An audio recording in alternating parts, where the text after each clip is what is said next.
Па аб'ектыўных прычынах, якія выклікала неспрыяльная эпідэміялагічная сітуацыя ў свеце і нявызначанасць на знешніх рынках, у вобласці ніжэй за мінулагоднія склаліся тэмпы росту па прамысловай вытворчасці, будаўніча-мантажных работах, сферы паслуг, што ў сукупнасці прывяло да зніжэння валавага рэгіянальнага прадукту да 98,1%.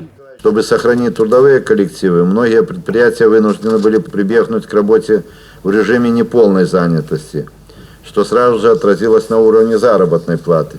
Я хотел бы сказать, что у нас она самая высокая, значит, неполная занятость. Но мы где-то и сознательно на это шли для того, чтобы не сокращать и не увольнять работников.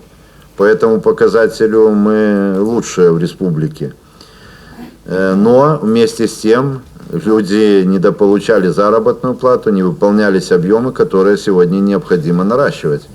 И, значит, до конца года выйти на запланированные показатели.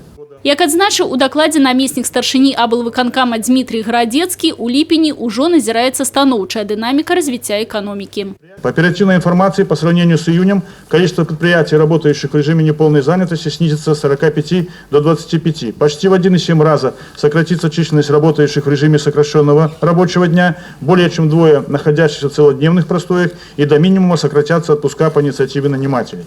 Основным драйвером росту экономики в области по-ранейшым застаецца харчовая промысловасць, дзе тэмп росту за першае паўгоддзе склаў 106,5%. Практычна выкананы паказчык і па валавай прадукцыі сельской господарки.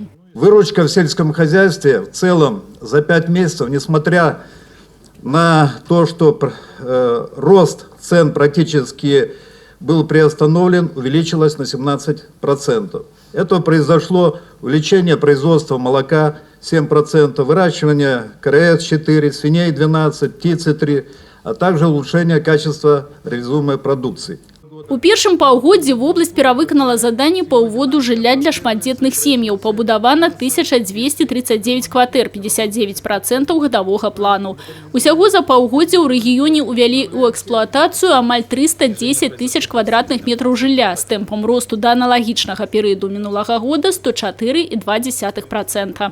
Досрочно нам удалось ввести 12 многоквартирных жилых домов или порядка 50 тысяч метров квадратных жилья, что обеспечило темп роста к прошлому году 104,2%.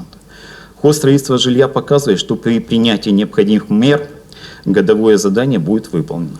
До конца года перед галінамі вытворчасці стаіць задача забяспечыць станоўчую дынаміку па ўсіх ключавых паказчыках, стабілізаваць фінансавы стан арганізацый, нарасціць экспартныя пастаўкі. Людмила Салдзіна, Юрий Плінда, телерадиокомпания «Брест».